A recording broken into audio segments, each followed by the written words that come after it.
더듬이. 네, 안녕하세요. 더듬이의 사카린. 오편입니다. 네, 반갑습니다. 네, 반갑습니다. 벌써 이제 5월이 끝나가고 있어요. 그쵸, 저희가 이제 매튜르츠 키노이 편을 다 끝내고 이제 새로운 작가는 6월이 왔잖아요. 네. 저희 매튜르츠 키노이 편 때 그걸 이제 올리고 나서 살짝 괄목할 만한 성과가 하나 있잖아요. 그쵸. 저희가 네. 되게 소소하게 기분 좋았던 것. 그죠. 네. 저희가 이제 인스타그램에 이것들을 자료들을 계속 업데이트를 하면서 좀 그러니까 과거와는 좀 다르게 저희가 이제 태그를 걸었잖아요. 그죠. 또 이제 매튜르츠 키노이 씨가 저희 이제 포스팅을 또 라이크를 눌러주고 팔로우 했잖아요. 팔로우 됐습니다. 그러니까 아니, 저희가 소소한 행복 아니었나요? 물론 이제 매튜르츠 키노이가 저희의 팟캐스트를 이해할 수는 없지만 그죠. 그래도 이제 저희가 소개했던 작가가 또 저희 팟캐스트를 팔로우 해주니까 그죠. 기분이 되게 또 좋더라고요. 이게 확실히. 깜찍했던 포인트가 네. 본인에 관련된 포스팅만 딱 라이크를 누르더라고요. 그지. 그게 뭔가 되게 매튜르츠 키노이스러웠다. 그냥 또 그런 생각도 들 것 같아요. 약간 물론 이제 그 현재 활동을 하는 작가니까 네. 저희가 다뤘던 모든 작가를 알 거 아니에요, 사실. 네, 네. 그런 점을 봤을 때 뭐 그냥 얘도 다루고 얘도 다뤘구나. 그러고 날 다뤘구나. 이런 걸 봤을 때 또 재밌는 약간 느낌이 들 것 같아요, 스스로에게도. 게다가 이제 본인은 한국말을 하나도 이해를 못하는 상태에서 그 포스팅이 이제 저희가 좀 연구를 했던 그쵸. 그 관련 자료 사진 같은 것들을 올렸잖아요. 이제 그런 것들을 보면서 아마 혼자 매튜르츠 키노이가 유출을 했겠죠, 뭔가. 아니, 그럴 수도 있죠. 이런 게 있었구만. 나도 다음엔 몰랐던 이걸로 해야겠다. 이런 게 있을 수 나도 몰랐던 소재구나 이게. 그래서 처음으로 좀 이렇게 팔로우 받으니까 기분이 좋더라고요. 확실히. 그러니까요. 네. 어쨌든 저희가 이제 또 3개월 동안 했고 그리고 나서 잡단편을 가졌고 이제 거의 또 3개월 차잖아요 다시금. 그죠. 그게 이제 어떤 작가인지 오펜 씨가 한번 소개를 해주시면 좋을 것 같네요. 네, 개인적으로 제가 좀 좋아해서 맞아요. 추천을 많이 했던 작가고 언제 다룰까 하다가 이번에 좀 건덕지가 하나 생겼잖아요. 얘를 다룰 만한. 그쵸. 이 작가를 다룰 만한. 그죠. 그래가지고 선정을 하게 됐는데 이제 베트남계 독일인 썽띠우라는 이제 여성 작가입니다. 썽띠우라는 이름을 아마 이 청취자분들이 많이 들어보실지 아직 모르겠는데 제 생각에는 듣기 힘든 이름이 좀 맞아요. 이지 않을까? 여기에서 공부를 하는 사람들도 사실 모르는 사람도 많을 거예요. 맞아요. 저도 몰랐었어요. 오펜 씨가 소개를 해줬을 때 그때 이제 알게 됐던 작가고. 근데 확실한 거는 이제 2021년이나 2022년쯤 되면 대부분이 아는 작가가 되지 않을까? 약간 이런 생각 들어요. 왜냐면은 실제로 이제 요번에 함버거 방업에서 이제 그 내셔널 프라이스 하잖아요. 네. 거기도 후보로 올랐고 내셔널 프라이스 우리나라로 치면 약간 국현미라고 할 수 있나요? 아니 국현미는 아닌데 약간 금호영 아티스트보단 큰 그러니까 국현미에서 우리 작가 그런 걸 하잖아요. 올해 작가상. 네. 근데 이제 그거에 완전 젊은이들 버전. 아, 약간 그런 느낌. 이제 터너 프라이즈보다는 좀 다른 느낌의 독일의 터너 프라이즈인데 좀 젊은 작가도 위주로 하는. 썽띠우 씨가 아직 수상을 한 건 아니고 이번에 이제 후보자로서 전시를 하는 거죠. 근데 그냥 4명 거기 올라간 사람들은 다 이제 어느 정도 이제 인정을 받은 거죠 사실. 저희가 되게 시기적절하게 이번에 소개를 해드리게 되었네요. 맞아. 그래서 저희가 소개를 해드리고 나서 전시를 직접 가서 만약에 볼 수 있으면 더 좋은. 전시가 언제인지는 정확히 모르겠는데 저희도 가서 봐야 올해 되겠지만 하고 있는 건가요? 올해 하게 되는 건가요? 올해 하게 되는 거예요. 오. 그래서 그걸 가서 볼 수 있으면 좋겠죠. 확실히. 그리고 썽띠우 씨가 사실 저희가 지금까지 조사해왔던 작가들보다도 가장 많은 업커밍 전시라고 하죠. 맞아. 그러니까 전시 계획이 지금 앞으로 잡혀 있는 전시. 거의 2022년도 것까지 있었죠. 그러니까 미리 그냥 좀 해보자면은 2021년에 라이프치히에서 하나 잡혀 있고 암스테르담에서 잡혀 있고. 와. 근데 암스테르담에서 어디 잡힌지 알아요? 어디? 여기 슈텔릭이라고 하나? 그죠. 여기가 아마 시립 국립 그죠. 도서관, 국립박물관 같은 느낌. 거기서 암스테르담에서 하고 야. 본 쿤스트 뮤지엄에서 하고. 그다음 여기도 그냥 아까 말했던 라이프치히도 Stiftung Galerie für Zeitgenössische Kunst Leipzig인가 내가 볼 때 약간 현대 갤러리 공인중 느낌이 있고 그다음 2022년에 함부르크에서 하고 그다음 비엔나에서 하고 룩셈부르크에서 무담 전시 여기도 무담도 유명한 거 다 유명한 데서 하죠. 야. 그래서 실제 5개 이렇게 잡혀 있는데 그녀는 사실 되게 지금 바쁜 시간 보내고 있지 않을까? 그러니까 진짜 바쁜 시간을 보내요. 왜냐면 아직 2021년 전시도 시작을 안 했잖아 이게. 그러니까요. 2021년 여기도 언급 많네. 런던에도 하나 잡혀 있어요. 프리즈 런던에서. 지금 아직 프리즈 런던에서 전시를 안 했죠? 그때 저희가 조사하면서 마지막 전시가 아마 2020년에 했던 이제 뮌헨에서의 전시. 뮌헨에서 전시가 하우스 데어 쿤스트 그죠? 그렇죠. 그러니까 아무튼 되게 핫한 작가다 지금. 그래서 그녀에 대해서 좀 간단히 좀 살펴봅시다 우선. 그래서 첫 번째로 그녀는 이제 1987년생. 그래서 이제 베트남 하이지엉성이라는 곳에서 출생했고 5살 때 이제 어머니와 함께 드레스덴에 있는 프라이탈이라고 부르는 되게 작은 마을로 이민을 왔대요. 근데 그 과정이 어떻게 됐냐면 체코와 이제 독일 국경에 있는 이렇게 숲을 약간 지나다가 이제 망명을 하게 됐다고 하더라고요. 이제 아마 누굴 발견했겠죠. 그렇죠. 그 다음에 이제 2년 뒤 베를린으로 이사 갔으며 호헨슈엔하우젠이라는 이제 망명소에서 지냈다고 합니다. 석관 씨도 베를린에서 좀 살았었잖아요. 그죠. 저도 베를린 좀 살았었죠. 여기 어딘지 아세요? 호헨슌 그러니까 하우스. 제가 이 동네가 정확히 어딘지 좀 헷갈리는데 잘은 모르겠지만 아무래도 독일 그러니까 베를린에서 조금 외곽 지역 쪽에 아마 이런 난민 수용소라든지 아니면 좀 망명자 캠프 같은 곳들이 있는 걸로 알고 있어요. 저도 한번 봤었는데 놀랐던 게 네. 저는 집 같은 거를 약간 제공해 주는 줄 알았는데 네, 네. 뭐 그게 아니라 철조망이 쳐져 있던데. 그죠. 그냥 컨테이너 하우스 같은데. 네, 하얀 제가 봤던 건 하얀 큰 텐트 같은 거예요. 좀 엄청 큰 텐트. 거기에 이제 그 주위에 이제 딱 그 철조망으로 딱 쳐져 있고 그쵸. 경찰들이나 군인들이 조금 지키고 있더라고요. 사실 몇 년 전만 해도 이제 메르켈 신드롬이다 해서 그러니까 독일에서 많이 받았잖아요 난민을. 네. 저는 그래서 되게 좀 인도적인 대우를 하고 있거나 뭐 되게 사회에 섞여 들어가 있나 했는데 그게 아니라 되게 격리돼 있던 거를 보고 아 이게 내가 관심이 좀 많이 없었구나 뭐 이런 생각도 좀 했었죠.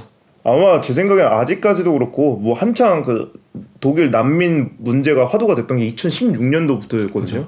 그때쯤부터 지금까지 아마 제 생각에 벌써 5년이 지났는데 거의 아마 계속 컨트롤하고 좀 뭔가 체크를 해야 되지 않을까 싶기도 해요. 그냥 무작정 이것도 좀 위험한 발언이지만 무작정 뭐라 하죠? 사회에 바로 녹아 들어가기에는 그 사람들도 독일 문화나 이제 독일어 같은 거에 대한 문제가 있을 수 있고 그죠. 그리고 이제 뭐 독일 정부 측에서는 뭐 이 사람들에 대한 신원이 확실해야 자기네들이 받아줄 수 있다. 뭐 이런 여러 가지 문제가 있으니까. 독일 내에서도 의견은 분분하잖아요. 그렇죠. 아직도 지금 난민 하면은 그 독일어로 이제 플리시틀링이잖아요.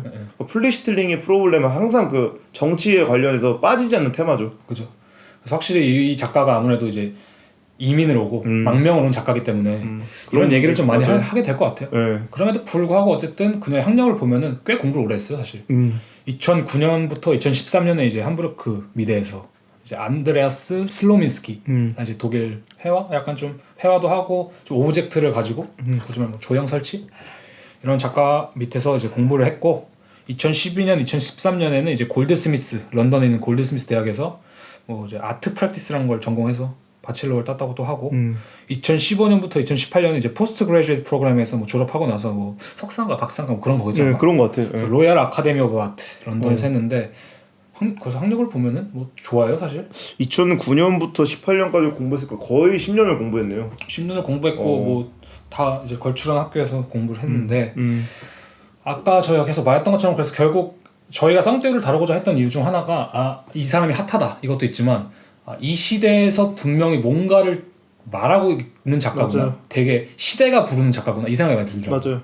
되게 뭐랄까 베트남 아시아에서 서양으로 온 그 난민이기도 하고 그 다음에 이런 어떤 정규 코스를 이렇게 밟기도 했고 그 다음에 뭐 영국 독일 이런 데서 살았기도 그 경험들이 존재하고 맞아요. 그리고 여성이기도 하고 또 동시에 이 글로벌화되는 시대에 맞아요. 약간 이 사람이 말하고 있는 어떤 그 메시지랄까요 주제가 되게 어떻게 보면 뻔하다고 느낄 수 있는데 되게 다르게 다루잖아요. 맞아요. 그러니까 이 어떻게 보면 진짜 말 그대로 뻔한 주제일 수 있는데 지극히 개인적으로 풀어내는 게 재밌던 것 같아요. 맞아요. 개인적인 걸 이 사회와 연관해서. 그래서 저희가 저번 시간에 메트루치키노 얘기하면서도 그가 되게 레퍼런스를 잘 쓴다고 했는데 이제 썽띠우도 되게 구조적인 작업을 하는 것 같은데 보면은 레퍼런스들이 되게 개인적인 맞아요. 서사에서 많이 끌어오고 맞아요.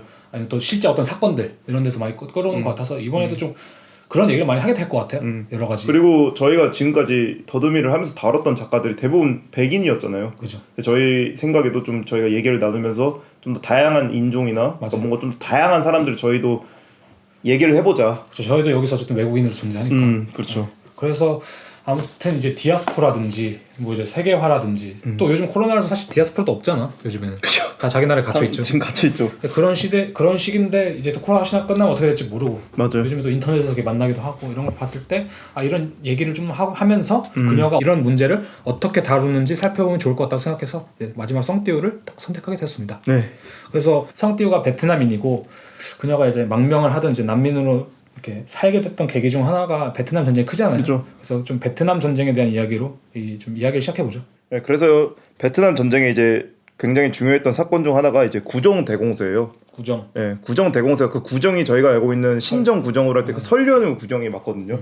그래서 그 당시에 베트남과 이제 북베트남과 이제 남베트남이 어쨌든 전쟁 중이지만 이런 식의 설 연휴 때는 휴전을 하는 게 좀 관례화되어 있었대요. 전 세계적으로 약간 그렇잖아요. 그렇죠. 뭐 크리스마스 때 뭐 영국과 독일 사이에 전쟁이 잠깐 멈췄다든지 아니면 이제 고지전 같은 경우에도 그죠. 그런 장면이 나왔죠. 네, 한국 전쟁에서도 그런 식의 설 연휴 같은 때는 좀 관례적으로 지구룰이라고 하잖아요. 국룰이 아닌 지구룰을 맞아 좀 쉬고 있었는데 그 당시에도 이제 미군이랑 그 남베트남 쪽 측에서 약간의 방심을 하고 있던 거죠. 그렇죠. 그때 갑작스럽게 이제 북베트남 즉 이제 베트콩 측에서 폭격을 하고 이제 공습을 했던 거고 거기에 이제 당황을 했지만 다행히 이제 베트콩들의 특기가 그거거든요. 전면전이 아니죠. 이제 전면전이 아니지 게릴라 전투잖아요. 근데 이제 베트콩들은 이제 무리하게 전면전을 하면서 오히려 이제 전술적으로 밀리는 모습을 보여줬지만 이게 정치적이나 이제 전략적으로부터는 미국한테 완승을 거뒀다고 하거든요. 그러니까 실제로 베트콩의 공격이 실질적으로는 그렇게 효과는 없었지만 네. 그 다른 면에서 그죠. 네. 그 면이 어떤 면이죠? 그 당시에 사실 이제 미국이 항상 그 언론을 통해 홍보를 했던 게 우리는 베트남 전쟁에 승리를 했다. 이제 전쟁의 끝이 보인다라고 했으나 베트남 전쟁의 특징 중 하나가 이제 TV를 통해서 실시간으로 중계했던 전쟁이거든요. 거의 첫 번째 전쟁이죠. 네. 근데 그때 당시 이제 뭐 보면은 그렇게 중계를 실시간으로 하고 있는데 미군들이 뭐 민간인들을 죽이고 아니면 베트콩들을 죽이고 이런 모습이, 끔찍한 장면들이 계속해서 내보내지고 그게 이제 당연히 미국 사회에 계속해서 내보내지니까 그 사람들한테서 이제 반전 여론이라던가 아니면 이제 그 유명한 6.8 운동 있잖아요. 네네네. 그거랑 더불어서 저희가 이제 알고 있는 뭐 존 레논도 반전 운동을 했었잖아요. 그렇죠. 그 당시에는 그 운동이 되게 네. 그런 식의 뭐 히피들도 그렇고 뭐 약간 현타가 온 거죠 다들. 그쵸. 전쟁이란 뭐냐 아니면 이 세계의 흐름은 도대체 뭐냐 그런 식으로 해서 이제 미국이 좀 이미지적으로 많이 실추가 된 사건이었죠. 네. 이때 보면은 그 CBS의 좀 전설적인 앵커인 이제 월터 크론카이트라는 사람이 이 구정대공세에 대해서 딱 마지막 멘트를 한 장면이 있었거든요. 뉴스에서. 네. 이 대사를 딱 제가 따왔는데 베트남과 워싱턴 모두 어떠한 빛도 찾을 수 없는 캄캄한 어둠 속에 갇혀 있습니다. 어느 때보다도 확실하게 베트남에서의 처참한 경험이 스테일메이트라고 해서 이제 체스에서 서로 움직일 수 없는 상황을 얘기하는데 스테일메이트로 끝나고 있는 것으로 보입니다. 우리는 지난 시기 잘못된 낙천가가 내놓는 증거들을 통해 승리가 멀지 않았다고 믿고 있었습니다. 우리가 패배에 직면하였다고 말하는 것은 무책임한 비관주의일 것입니다. 그것이 만족스럽지 않은 결론이라고 하더라도 냉정히 현실을 보면 우리는 스테일메이트에 빠져 있습니다. 이게 네. 약간 그런 느낌 아닐까요, 정말? 뭐 전쟁 이길 수도 있겠지 예를 들자면, 근데 얘네가 말하는 게 정말 이게 전쟁을 이기는 것일까? 라는 것에 대한 질문인 것 같기도 하고, 그러니까 이거 우리가 여기서 더 나아간다면은 스테일메이트라고 한다는 게 우리가 여기서 더 나아간다면 우리 인류에게 포기하는 것일 수 있다? 그러니까 이런 또 현탄이 현타하지 않을까? 그리고 이제 그런 것도 있었을 것 같아요. 그러니까 이 스테일메이트라는 상태가 결국에는 전쟁을 시작했기 때문이잖아요. 그죠. 그리고 이 당시에 그러니까 미국이 제 생각에는 좀 제대로 된 명분이 없었다고 생각을 해요. 맞아요. 어쨌든 북베트남이나 남베트남이나 서로 전쟁을 한 거는 끔찍한 상황이긴 하지만 미국이 굳이 거기에 명분을 만들어서 개입을 했으니까 일반 사람들의 대중들 사이에서는 이 전쟁에 대한 현타가 어마어마했을 거라고 생각을 하거든요. 그죠. 굳이 이걸 왜 해서 이렇게 지금 스테일메이트 상태에 빠져 있냐. 거기다 이제 그런 베트남의 일반인들이나 사람들 죽어가는 모습까지 보게 되고. 그죠. 유명한 사진 있잖아요. 그 플리처상 받은 사진 중에 베트남 어린아이들이 이렇게 울면서 뛰어가는 장면이라든지 아니면 그게 참 웃긴 것 같아요, 저는 사실은. 어떤 게? 그러니까 이런 베트남이 이제 구정대공세 했을 때 베트콩들이 이게 사실은 이제 좋은 효과를 가져온 거잖아요. 그들에게는 미군이 철수하거나 이런 여론이 만들어진 거니까. 그런 거 봤을 때 지금 우리가 흔히 생각하는 뭐 노이즈 마케팅이라는 것도 노이즈라는 게 좋은 게 아니잖아. 그럼에도 불구하고 좋은 효과를 불러일으키기 때문에 노이즈 마케팅이 관심을 받는 거니까. 이런 게 약간 그렇게 또 이어지고 있는 점도 있지 않을까? 그래서 이게 웃기지. 그냥 내가 어떻게 잘못되는 거, 되게 부정성이 나의 또 다르게 긍정성으로 다가올 수 있는 이 미디어를 통해서. 그렇죠. 그런 게 참 역설적인 상황인 것 같아요. 그러니까 애들 울고 있고 이런 거 찍는 게 물론 도큐멘테이션이고 아카이빙일 수 있겠지만 그냥 그거 자체가 되게 웃기는 행위잖아 어떻게 보면. 그러니까 기자는 본인이 그게 사명이니까. 그러니까 좋은 윤리 의식을 가지면은 그러니까 좋은 언론 의식이라고 하죠. 언론 의식을 가지면 그런 사진들을 통해서 약간의 이 심각성이 있잖아요. 그쵸. 이 전쟁이라는 게 얼마나 끔찍한지 이 심각성을 보일 수 있으나 그럼에도 불구하고 이제 저희 요즘 시대 이런 걸 많이 지적하는 이유가 뭐냐면 그런 거거든요. 저 사람의 초상권이든 저 사람의 인권 따윈 중요하지 않냐. 너의 이데올로기나 너의 메시지를 그냥 관철시키는 게 중요하냐. 그러니까 예를 들면 그 어린아이들이 그렇게 있는 게 어떤 메시지를 관철시키기 위함이죠. 전쟁은 안 좋은 거다. 근데 그거 자체도 되게 선민의식적이란 거지. 그쵸. 저 사람한테 물어봤냐? 연출된 건 아니겠지만 저 사람의 인권 어딨냐? 그게 필리처상이라고 하지만 필리처상도 대단히 사실 어떻게 보면 역겨운 거거든. 그 가장 극한에 있는 애들의 사진을 찍어가지고 그걸로 아름답다고 그걸 상을 받고 있는 것도 웃긴 거거든요, 사실.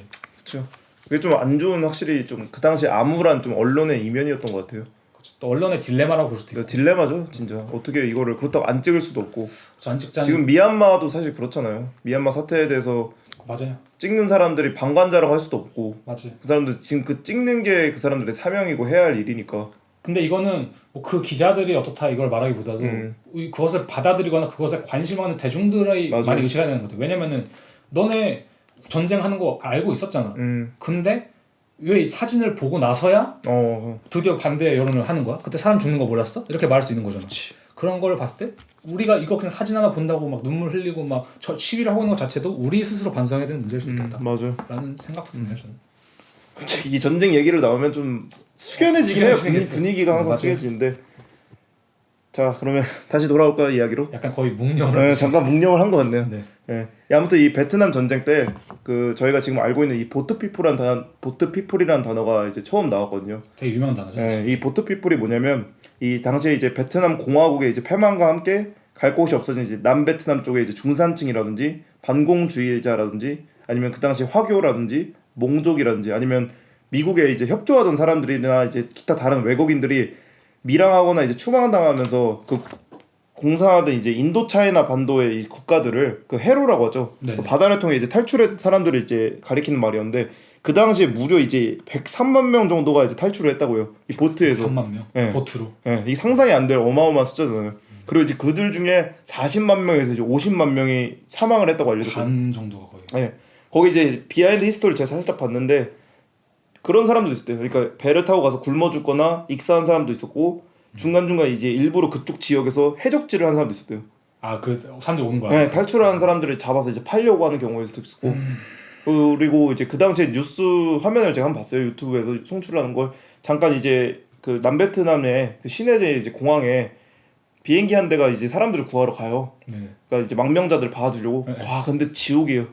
사람들이 총 들고 쏘고, 그러니까 자기를 못 태우면 다른 사람도 못 한다라는 마인드로 그런 식으로. 비행기를 향해서 총을 난사하는 사람도 있었고. 아, 그리고 예. 말씀드렸는데 저희 외할머니도 사실 보트피플이거든요 거의.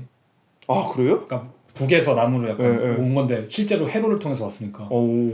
그리고 그 아이웨이웨이 다큐멘터리 중에 휴먼 플로우라는 다큐멘터리 네, 있잖아요. 네. 거기서도 사실 다루는 것 되게 크게 다루는 파트 중 하나가 그 보트피플들이거든요. 그죠.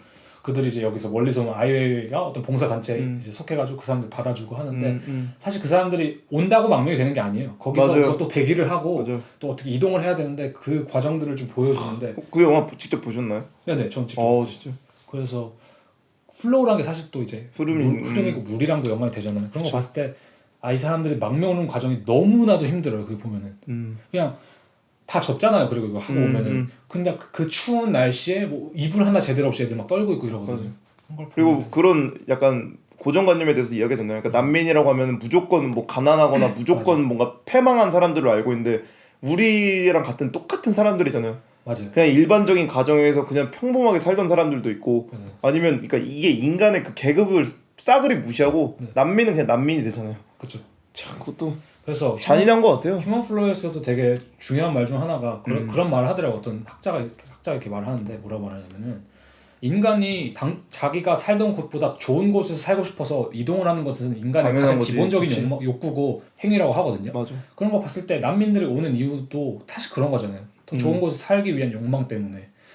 근데 그런 거에 있어서 너가 왜 너네 우리나라 오지 마 라고 굳이 할 수 있을까? 라는 생각 좀 들고. 그렇죠. 그 부분에 대해서도 참 뭔가 얘기할 거리가 너무 많아가지고 난민이란 거는 얘기하면 끝도 없어요. 네, 그러니까 맞아.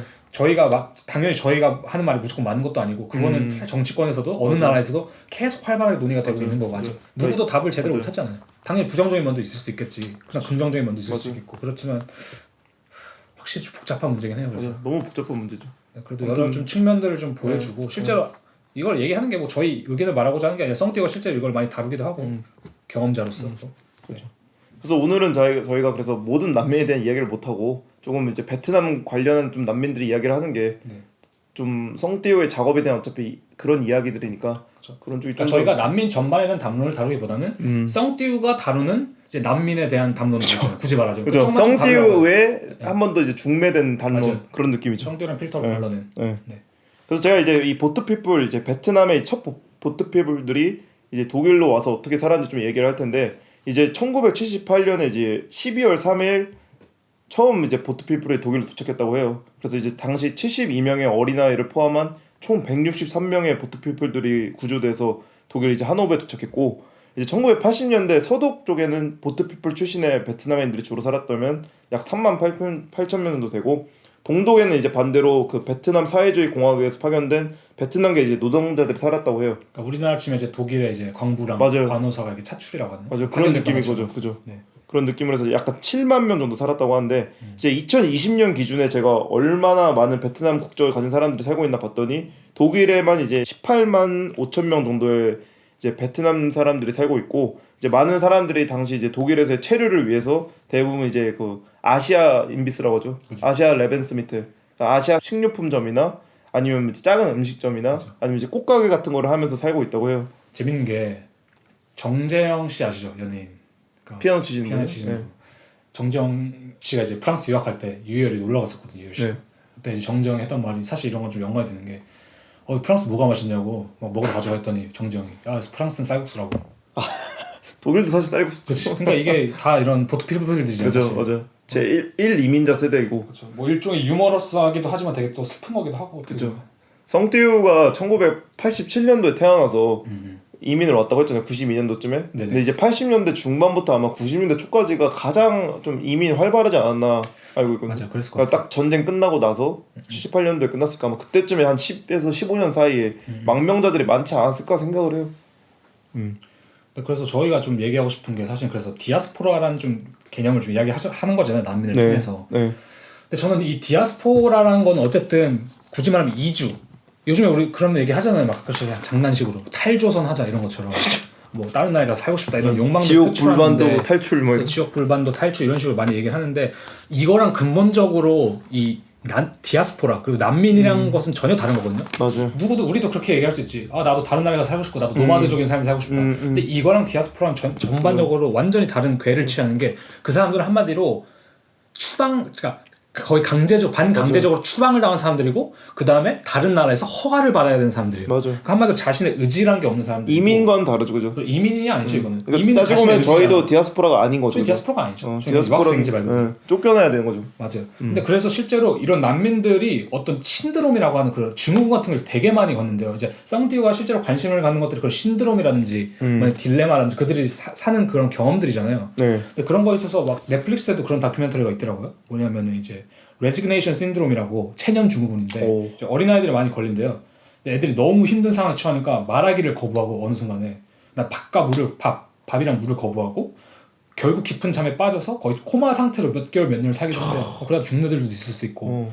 그래서 재밌는 게 신드롬이라는 단어가 어디서 어원이 됐냐면은 together to run 이거 두 개 합성을 해요. 그러니까 같이 도망가는 거, 달리는 거, 도망가는 거 이런 걸 해봤을 때 난민이랑 되게 연관이 많이 되는 단어고 그렇기 때문에 쌍띠우가 이런 지점을 많이 고르지 않았을까. 그래서 단순히 이주 이민과 달리 되게 집단적 트라우마 경험을 공유하는 게 많고 그렇기 때문에 실제로 저희 나라도 보면은 뭐 미국에 이민 가셨거나 이민이죠. 근데 이민이긴 한데 되게 힘든 일들을 겪으신 분들도 많잖아요. 그쵸? 미나리란 영화도 사실 그런 거고. 그죠.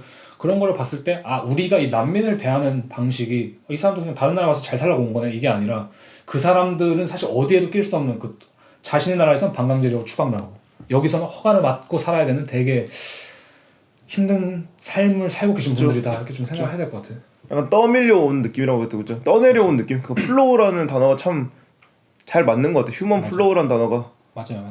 그래서 실제로 독일에서도 보면은 길거리 다니면 사실 반은 이제 외국인이잖아요. 그죠. 반 이상이라고 볼 수도 있고 거의. 실제 한 30% 정도가 다 외국인이라고 한 것 같던데 30-40%가. 저희가 살고 있는 이쪽 지역도 보면은 길거리에서 뭐 터키인 보이죠? 인도 사람 보이죠? 중국 사람 보이죠?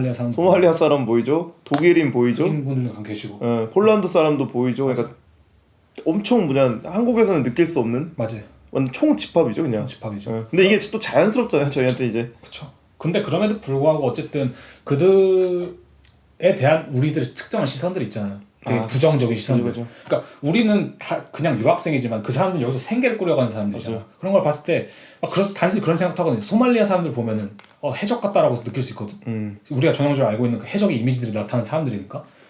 뭐 인도 사람들도 그럴 수도 있고 그냥 그런 걸 봤을 때 우리가 어쨌든 부정적으로 가지고 있는 시선이 있는데 그거에 대해서 좀 얘기를 하고 싶은 게 약간 제가 알랭 바디우의 책 중에 우리의 병은 오래전에 시작되더라는 책이 있어요. 이게 이제 옛날에 파리 테러가 일어나고 그 다음에 나온 책이거든요. 알랭바르 쓴 책인데 뭐 여러 가지 이제 자본주의라든지 이런 테러리즘이라든지 여러 가지 그런 문제들을 꼬집어서 좀 분석을 하고 그 이제 알랭바르 나름대로 약간 해결책을 내놓으려고 하는 책인데 간단히만 좀 얘기를 하면은 그가 어떻게 말하냐면 세계 인구의 1%가 세계 전체 부의 46%를 차지하고 세계 인구 10%가 그 세계 부의 86%를 차지한다. 한마디로 이 자본주의 세계에서 불평등이 심하다는 거 이건 어마어마한 내용이잖아요. 누구나 말하는. 그러면서 그가 뭐라고 말하냐면은 동시에 세계 인구의 50% 세계 인구의 50%가 30억 되나?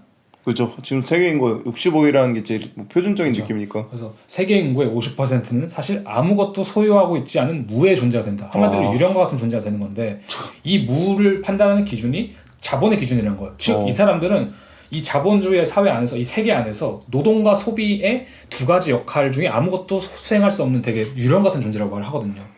근데 그가 그러면서 뭐라고 말하냐면 이러한 무의 존재들이 반동적 주체성의 세 번째 항인 허무적 주체성에 의해 파시스트 테러 집단으로 변한다. 난민은 조금 이제 이런 반동적 주체성은 아니겠지만 아무튼간에 그렇기 때문에 이 테러가 일어나는 것이 자본주의적인 세계와 대단히 밀접한 관계를 지닌다 이렇게 말을 하는 거거든요. 그래서 지젝도 유명하잖아요. 사실 뭐 지젝은 요즘 아직 사회인 철학적으로 활발히 활동하니까 지젝도 뭐라고 말하냐면은 딱 이 말을 하더라고요. 자신의 나라가 잘 돌아가는 것 같아 보인다고요? 그러기 위해 다른 나라들이 어떻게 기능하는지 알면 충격을 받을 것 이렇게 말을 해요. 근데 이게 무슨 뜻이냐면 정확히 예를 들면 그렇잖아. 아니 우리나라 잘 살고 있는데 저 새끼들은 지네 나라에 전쟁 났다고 왜 우리나라로 오는 거냐? 맞아 그런 얘기 라고 할 수 있잖아. 근데 중요한 건 우리나라 지금 한국도 사실 난민 문제가 있잖아요. 있었잖아. 지금 잘 모르겠네. 한국에도 기준적으로 봤을 때 난민이 있었죠. 그렇죠. 근데 그런 거 봤을 때 우리나라 사람들이나 그게 되게 편협한 시선이고 우리나라에 있는 자원을 먹고 사나 다 수출하고 어디 딴 데서 만들고 중국에서 만들고 베트남에서 만들잖아. 근데 그거에 대해서 우리나라가 아니 우리나라 잘 살고 있는데 왜 우리나라 와서 도대체 깽판 치는 거냐. 독일도 그렇고 미국도 그렇고 그런 생각을 할 수 있잖아요. 근데 그거에 대한 말이거든.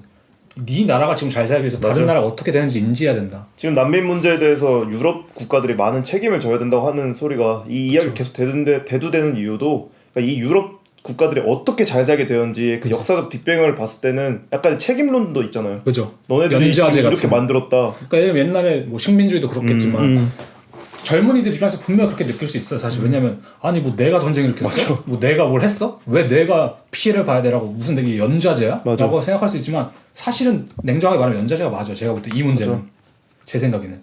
그러면서 지적이 이 사회가 지금 우리가 난민을 바라보는 이 시선이 어떻게 돌아가는지를 설명하면서 정확히 이렇게 말하거든요.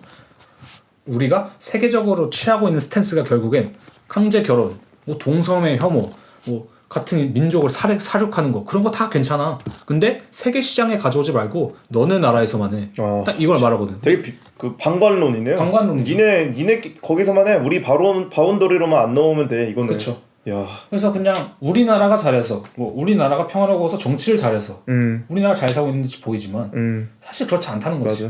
우리나라도 그냥 뭐 수출도 안 되고 수입도 안 되고 망하는 거죠. 사실은. 그러니까 어느 나라는 이제 독립적이지도 못하는 상태에서. 그래서 이런 거 약간 대표적인 예시가 아까 이제 사카린 씨가 동독 그 베트남 노동자들에 대해서 말했잖아요. 그거에 대한 좀 몇 가지 예시로 좀 이게 구체화 될 수 있을 것 같은데 뭐라고 얘기하냐면은 1980년대 아까 말하신 것처럼 독일에 베트남 계약 노동자들이 되게 많이 왔다고 해요. 근데 그들 이상하게도 약간 그런 식으로 표현이 됐다고 하더라고요. 그들은 이상하게도 게스트 노동자로 불리곤 했대. 뭐라고 할까? 독일어 쓰면 뭐가 가스트 뭐라고 했을까? 뭐 가스트 아르바이터 뭐 이런 식이겠죠. 그렇죠. 아니 뭐 저희 비자 받을 때 항상 임시 비자. 그래 임시 비자. 그거만큼 끔찍한 단어 없잖아. 그러니까 그런 느낌이죠. 임시 비자를 소유한 아르바이터 뭐 이런 느낌. 근데 중요한 건 그래서 회사라든지 뭐 공장 같은 데 가면 이런 슬로건이 대부분 붙어 있었대요. 이 사람들 사이의 우정 이런 걸 붙여놨는데 웃긴 거는 그 실제적인 행동 방식이 완전 달랐다는 거야. 실제로 그 독일인이랑 베트남 이제 노동자들 사이에서 어떤 그 자유로운 사교 혹은 문화적 교류가 정부에 의해서 사실 구조적으로 규제됐대요. 실제 어떤 법까지 썼냐면은 여성 계약 노동자가 임신하게 될 시 추방되거나 낙태하게 하는 가혹한 징계 절차도 있었대요. 그러니까 요즘은 그래도 이제 결혼하면 이제 낳고 가정 꾸리게 해주잖아. 근데 이것도 개정이 됐는데 1987년에 이것도 워낙 너무 가혹한 법이니까 그죠. 말도 안 되는 법이니까. 그러니까 이게 아까 제가 말한 지적이랑 비슷한 느낌이라고 하는 게 어서 오세요 우리나라에 와서 이 우리나라 산업을 키워주세요. 그렇지만 너네랑 난 소통 안 해. 딱 이거잖아. 그게 되게 웃기다는 거지. 그래서 실제로 이제 통일이 되고 난 뒤 동독에 많은 노동자들이 어떤 약간 뭐랄까 생계를 꾸리기 시작했냐면 아까 말씀하신 것처럼 인비스라든지 꽃가게 이런 것도 많이 했는데 또 그들이 관심을 가지게 된 그레이 마켓이라고 하더라고요. 그레이 마켓이 뭐냐면 이제 생산 회사의 허락 없이 물건을 떼다 파는 거. 한마디로 약간 좀 그런 데 있잖아요. 보따리 장수네요. 보따리 장사 같은 거. 근데 보따리 장사인데 쉽게 말하면 동독에서 그 정도 취급을 받았던 사람들이 통일되고 나서 또 비슷한 취급을 받은 거야. 그러니까 그들을 위한 자리가 사실 없던 거야. 근데 웃기잖아. 그들은 이제 낙동강 오리알이라고 하나? 떠내려간 신세라고 하나? 그죠. 그런 것처럼 그냥 통일되고 나서 벙 떠버린 거지. 근데 거기서 할 수 있는 것들이 이제 그런 직종들인데 지금 와서 생각해 보세요. 우리가 그렇게 생각할 수 있는, 아유 베트남 애들 다 저런 거 떼다 팔고 중국 애들 짝퉁이나 떼다 팔고 막 이런 거라고 할 수 있는데 사실 이 부정적 인식이 그들이 스스로 만드는 주체성이 아니거든. 맞아. 사회에서 그들에게 그걸 하게 강요했던 거고 어떤 점으로 몰고 가는 거죠. 썽띠우 작업이 정확히 이거예요. 그래서 맞아. 썽띠우 작업이 이 사회 구조에 감춰진 사실 이 사람들의 주체성이 있다고 믿는 우리의 허구적 상상력을 되게 비판하는 거거든요. 우리가 지금 어떻게 내몰리고 있는 거에 대한 이거 다 니네가 만든 거야. 맞아. 라고 말하는 거거든요. 그런 거 봤을 때 이런 부정적 인식도 되게 재생산되고 되물림 되는 게 제가 그래서 말한 게 이거 서구적 사회나 우리가 젊은 사회이기 때문에 연자제라고 말하는 게 저 사람들도 연자제예요 지금. 저 사람들 베트남 연자제로 고통받고 있다. 고통받고 있는 거예요 사실. 맞아. 그런 걸 봤을 때 이거에 대한 좀 우리도 책임 의식 굳이 말하자면 그런 걸 좀 기를 필요도 있지 않을까. 그래서 이제 마지막으로 제가 좋아하는 또 얀보. 제가 또 베트남 작가를 좋아하고 얀보 작가도 소개를 나중에 한번 했으면 좋을 것 같아요. 그죠? 얀보 작가 간단히 소개하면 좋을 것 같은데 얀보도 사실 난민이잖아요. 베트남. 그제 스웨덴에 살고 있는 그죠? 덴마크. 덴마크계 이제 베트남인 베트남계 덴마크인. 네네 맞아요. 그래서 베트남 비슷한 또 느낌을 작업을 해요. 그래서 썽띠우랑 그래서 아무래도 이제 비슷한 경험을 공유했다 보니까 또 그렇게 다 비슷하게 가지 않을까? 근데 반대로 이제 얀보는 조금 더 썽띠우에서는 감성적이라고 할까요? 좀 더 예민한 느낌이고 썽띠우는 더 냉철하고 차가운 느낌 작업을 하죠. 근데 얀보가 한 말이 딱 와닿는 것 같아서 한번 읽어드리겠습니다. 네. 저는 난민이란 단어를 싫어합니다. 왜냐하면 그것은 위기의 상황에 있는 누군가에 대한 특정한 이미지를 상기시킵니다. 그리고 그것은 그 사람에게 복잡하고 정교한 정체성을 가지게 하는 것을 허락하지 않습니다. 그것은 미디어를 통해 알게 된 우리의 예속된 위치를 보여줍니다. 와. 한마디로 난민은 그냥 난민인 거야. 진짜. 그래서 그 단어를 싫어하는 거죠, 얀보는. 근데 정말 이게 대단하다고 느끼는 게 이 예민함이 이 난민이라는 단어를 저도 그냥 무심코 쓰거든요. 그쵸, 이 단어에 대한 본질적인 의미를 좀 꼬집는 느낌이라 좋네요. 맞아요.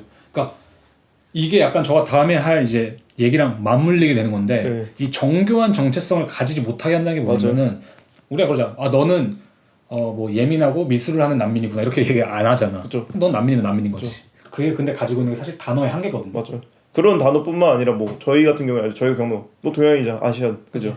그 말 같은 것들이 다 우리의 가지고 있는 개개인의 정치성이나 이런 것들 싹 무시하고 그냥 아시아인은 아시안이다. 근데 왜 남미는 남미다. 우리가 그럴 수밖에 없는 이유가 우리가 이 사회에 편입된 방식이 우리는 아시안으로 들어왔기 때문이에요 사실. 맞아. 그렇기 때문에 그 사람들 입장에서는 그거야. 너 아시안 맞는데 왜 그게 인종차별이야? 맞아. 라고 할 수 있는데 우리한테 인종차별이 될 수 있잖아 그게. 왜냐면 너는 내가 아시안이라고만 생각하지 내 정교한 그 정체성에 대해서는 생각하지 않잖아. 저도 옛날에 유학을 했었을 때도 너 수학 잘하지. 그게 딱 그 클리셰라고 하죠? 너도 닌자술 배웠냐? 그죠. 그런 거 많죠. 그쵸. 피아노 잘 치지. 뭐 이런 것처럼. 근데 그것이 정확히 말하는 게 이게 틀렸냐 아니냐의 문제가 아니거든. 맞아. 스테레오타입이죠, 그죠? 개인을 정교하게 생각해주지 않는 거거든. 맞아요. 근데 그런 걸로 봐서는 어쨌든 이런 좀 쌉쌀한 얘기 그런 얘기가 좀 이쪽에 비속되지 않나? 네. 뭐 이런 생각이 듭니다. 네. 그래서 제가 이제 방금 텍스트 단어 이런 얘기 했었는데 그거와 다 관련된 한 명의 철학자를 좀 소개하고자 해요. 네. 자크 데리다죠. 자크 데리다.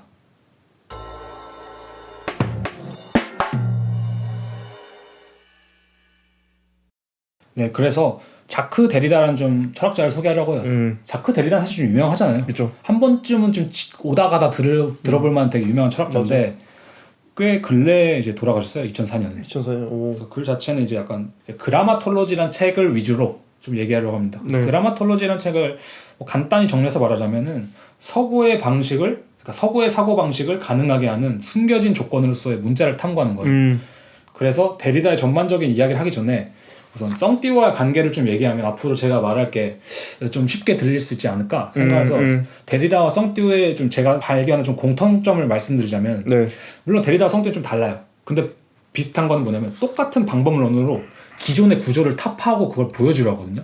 그래서 실제로 데리다도 책을 보면은 자기의 의견인지 어쨌든 근데 자신의 문단을 쓰는 것보다 그 역사적으로 과거의 텍스트들을 되게 많이 끄집어요. 계속해서 인용을 하는. 그렇죠. 이종을 엄청 많이. 그런 식으로 이제 자신의 철학을 펼쳐 나가는데 썽띠우도 비슷하거든요. 썽띠우도 자신의 언어가 있다는 느낌 아니잖아.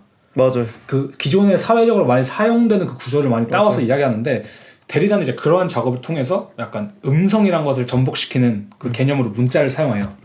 그 다음 썽띠우는 구조 혹은 뭐 관료제를 전복시키는 개념으로 실제적인 그런 이제 미학들을 가져와서 쓰는 거죠. 그런 의미에서 우리가 중요하지 않다고 여겼던 어떤 것을 가져와서 기존의 것을 완전히 해체해버린다는 점에서 데리다와 약간 뭐 썽띠우의 작업 방식이 대단히 비슷하다라고 좀 말할 수 있을 것 같아서 가져왔는데 그래서 데리다에 대한 얘기를 좀 하자면 그가 비판하는 그러면 서구 중심주의가 무엇이냐라고 했을 때 이제 데리다는 그런 식으로 말하거든요. 우리가 뭐 우리가 기원이라고 생각할 수 있는데 단어로 그것을 뭐라고 말하냐면 로고스.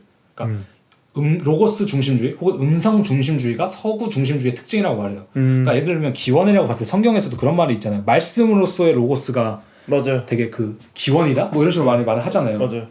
그러니까 데리다가 생각했을 때 서구 사회 중심에는 언제나 음성이 첫 번째였던 거야. 그러니까 예를 들면은 뭐 플라톤도 비슷한 방식일 수 있지. 플라톤도 소크라테스의 말을 옮겨 담은 걸 썼잖아요, 사실. 뭐 그 당시에 물론 녹음이 불가능했으니까 그럴 수 있겠지만 우리가 구전문화라고 하든 어쨌든 문자라는 것은 기존에는 어떤 느낌이냐면 이 말씀으로서 진리로서 기원으로서의 음성을 보조하는 그냥 기록용이죠. 그냥 기록용이 말 그대로 이건 의미가 없어. 그리고 또 어떤 말이 있었냐면 음성이란 것은 진짜 순수하게 오염되지 않는 어떤 것이었다면은 문자는 읽을 때마다 다르잖아. 그렇죠. 그러니까 우리가 책을 뭐 예를 들어서 한 책을 막 한 대여섯 번 읽고 막 10번씩 읽어도 계속 다르게 느껴지잖아요. 그렇죠. 근데 그런 것이 이제 옛날 사람들은 그렇게 본 거죠. 그것 때문인 거예요. 왜냐면 음성 언어 같은 경우에는 그 말하는 서술자의 모습이 바로 앞에서 보이잖아요. 그러니까 바로 보이고 의심할 여지가 없을 수 있는데 맞아요. 문자는 말 그대로 문자가 기록되어 있는 거는 어디든지 옮겨갈 수 있고 계속 맞아요. 누가 썼는지도 모를 수도 있고 심지어 맞아요. 그러니까 조금 뭔가 좀 의심이 갈 수 있지 않을까요? 그럴 수도 있을 것 같은데. 그렇죠. 그러니까 오염됐다라고 표현이 될 수도 있고. 그러니까 실제로 해석이 계속 달라지니까 이것도 대략한테 중요한 개념이긴 한데 좀 이따 설명드리고 중요한 것은 그래서 이걸 이해하는 게 중요한 것 같아요. 이 서구 중심주의라는 것 자체는 어떤 이 현전, 기원, 진리 이거에 대한 믿음이라는 거거든요. 근데 그것에서부터 모든 게 파생된다고 보는 건데 데리다는 사실 이런 것들이 이건 다 개소리다. 생각해봐라. 너가 부처의 말, 뭐 예수의 말, 뭐 플라톤의 말, 소크라테스의 말을 기록하지 않은 문자가 존재하지 않는다면 그 사람이 어떻게 존재할 수 있느냐. 그 다음에 그런 식으로 따져봤을 때 우리가 그런 말 하잖아. 뭐 예를 들면은 나는 어디서 왔는가? 우리 어머니한테서. 그럼 우리 어머니 어디서 왔는가? 또 우리 할머니한테서. 그런 식으로 파고 들어가면 기원이 있을 거라고 생각하는데 세계 기원이 도대체 어딨냐? 데리다가 말한 건 약간 역설적인 거야.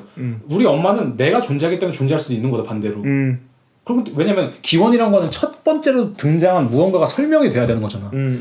근데 너네가 말하는 방식으로 봤을 때 그럼 기원이 도대체 뭔데? 맞아. 라고 했을 때 아무도 답할 수 없거든. 그죠. 예전에 오펜 씨가 보여준 그 작가 중에 한 명, 그 인터뷰 한 거 기억나는데 갑자기 그 자궁에서 이제 난자에 대한 이야기를 하면서 기원이 이미 존재했다라고 하면서 그 기원을 도대체 어떻게 추적할 수 있냐 막 이런 얘기잖아요. 그래서 데리다의 말을 간단히 요약하자면 그런 거야. 약간 즉 오염되지 않은 순수한 뭐 기원, 뭐 진리 이런 건 없어. 그것을 바라보기 위해서 우리는 텍스트라는 이 기록이라는 뭐 문자라는 이 오염된 매체를 통해서 가능할 뿐이야. 그렇기 때문에 이 순수한 니네가 말하는 기원이든 뭐든 간에 이거는 텍스트에 빚을 지고 있는 거다 오히려 라고 말을 하는 거거든요.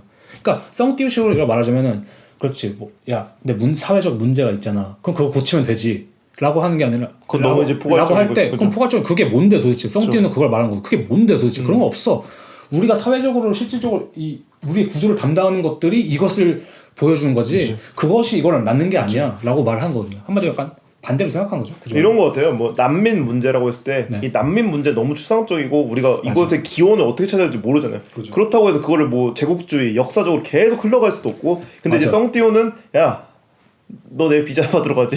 그게 그거야. 그러니까 그리고 그거잖아. 약간 우리가 계속 말했던 것처럼 아니 쟤네 나라의 문제를 해결해 주면 되잖아 하는데 썽띠우는 야 쟤네 나라의 문제였지 너 때문도 있어. 맞아. 그런 거 다 말하는 거거든요. 맞아. 그래서 이런 것에 약간 뒤집어서 생각하는 게 굳이 말하면 제가 볼 때 간단하게 데리다를 좀 설명할 수 있는 방식이라고 생각해요. 데리다한테 중요한 개념이 이제 에끄리띠르라는 개념이 있는데 에끄리띠르는 이제 약간 흔적이라는 단어로 이제 문자를 표현하는 거거든요. 그러니까 예를 들면 그거랑 비슷한 거지. 뭐 예수님의 말을 옮겨 담은 게 있으면 그 성경이랑 친다면 예를 들어서 그러면은 예수님이 존재하는 건 이 흔적을 통해서다. 에끄리띠르를 통해서다. 라고 말을 하는 거거든요. 그러니까 소크라테스는 우리가 존재하는지 아닌지 모르겠지만 우리가 결국 소크라테스 접하는 건 소크라테스 뭐 이미지를 보기도 하지만 이미지도 흔적이지. 그렇죠.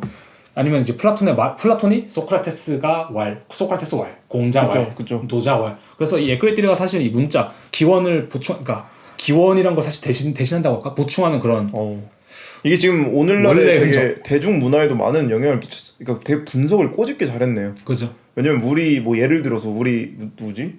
쿠엔틴 타란티노 예, 실존하는지 안 하는지 어떻게 알아요? 그 이미지 보고 알잖아요. 그 흔적 보고. 그래서 여기서 중요한 개념이 뭐냐면 대리보충이라는 개념이에요. 네. 대리보충이라는 게 이제 서플먼트라고 해서 서플리망 뭐 이런 식으로 읽는 것 같은데 독일어는 이제 사후성이라고 해서 나크트레글시카이트 이렇게 이게 표현되기도 하는데 이게 뭘 말하냐면 결국에는 즉 저희가 계속 말한 기원, 원본이란 흔적, 문자에 의해서 대리되고 보충되는 2차적 첨가물이다. 되게 이게 진짜 역설적이네요. 네, 역설적이지. 그러면서 말하는 게 뭐냐면은 기원은 이 흔적이라는 문자 뒤로 무한히 연기되는 무엇인 거예요. 그러니까 예를 들면 그렇게 생각할 수 있을 것 같아요. 예를 들면은 독서를 한다 쳐봐요. 아까 말했던 예시로 책을 읽어. 처음에 이건 사랑에 대한 거다. 그 다음에 또 읽어. 근데 이거 사랑에 대한 게 아닌가? 이건 뭐 사랑을 하는 엄마에 대한 거다. 이건 부성에 대한 거다. 이런 식으로 책을 읽을 때는 해석이 달라지잖아. 우리가 텍스트를 읽었을 때 가지는 그런 방식 때문에 실제로 이 책이 무엇인가라는 그 원본은 무한히 연기되는 거야. 계속. 저는 약간 이런 식의 이미지가 그려지는데 과거에 성경에서 사람들이 성경에 나온 사람들은 신이랑 직접적으로 대화를 했잖아요. 그죠. 근데 이제 그게 안 되면서 그 말을 대리할 수 있는 게 성경책이잖아요. 그죠. 그리고 성경책에 따른 또 부차적인 2차적이고 주석들이 있고 막 그게 계속 지금까지 쌓아온 게 종교학일 수도 있잖아요. 그쵸. 그럼 신은 어디 있어?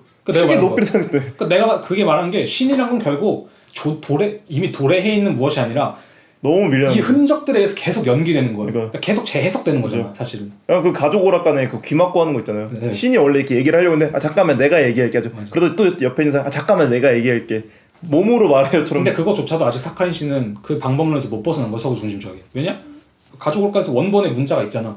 대리당 이거조차 없다는 거야 사실은. 이건 어디서 나온 건데? 라고 할 수 있는 거예요. 예를 들자면. 그렇죠. 그래서 이걸 좀 읽어드리면 또 좋을 것 같아서 이걸 한번 읽어드릴게요. 네. 그래서 기원이나 로고스로서 존재할 수 있으려면 그것들은 반복될 수 있어야 한다. 왜냐하면 기원이나 로고스가 이례적인 것으로 그친다면 그것들은 아무런 의미도 지닐 수 없기 때문이다. 그런데 이러한 반복을 가능하게 해주는 것이 바로 기록이다.